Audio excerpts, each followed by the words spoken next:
What if we could save our world, like save the planet, while saving our own life? You know how we kind of say that about rescue animals? Are you saving their life? Are you rescuing their life? Or are you saving your own life? It's kind of both. Here's why I find social media incredibly practically meaningful is if you are good at growing your community, not from an ambition point of view, but from a genuine communication, treating them like a real community point of view, then you can be a benefit. You can do what you love. You can make a living doing so. If you already have a career that you want to keep, you can, it's an investment in that career. It's an investment in yourself. Treat yourself. In the Buddhist tradition, we have Avalokiteshvara. In some instances, that bodhisattva, that hero or heroine to being a benefit, is depicted with 1,000 arms of compassion. Those 1,000 arms are all accomplishing. They all do different things. It's like if you're doing household chores and with one hand you're ironing your clothes, with another you're doing your dishes, with another you're cleaning the cobwebs off the curtains, with another you're mopping the floor. So instead, with 1,000 arms, you're being a benefit. That's what we can do through social media. Twitter can be one arm.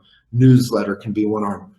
Finding Your Voice can be one arm. A blog can be one arm, your own blog, if you're an artist or whatever. So, question, let's take a poll. Should you do what makes money or should you do what brings you joy?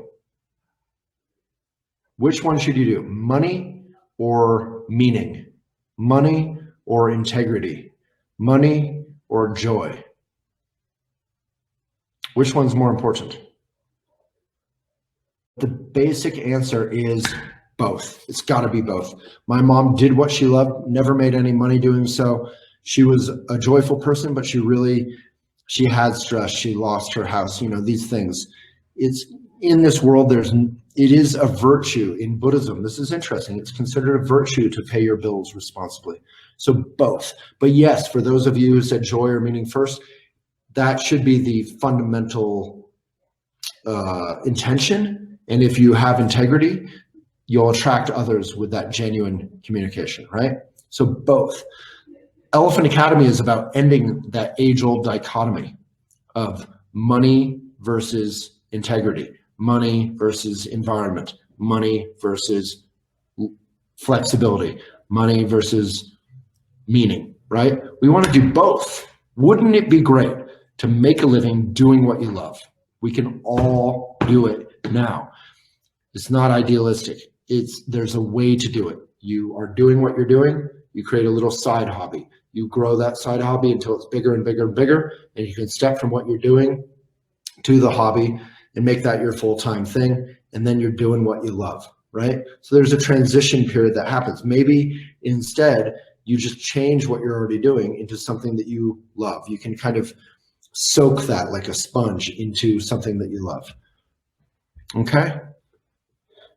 It's important not to just be in the kind of the age-old path where you make a lot of money doing something that maybe you don't feel that inspired about, or at worst, it's not good for anything, and then you give money toward the end of your life. It's better to create good along the way, right? Easy to say, hard to do. That's kind of what we train.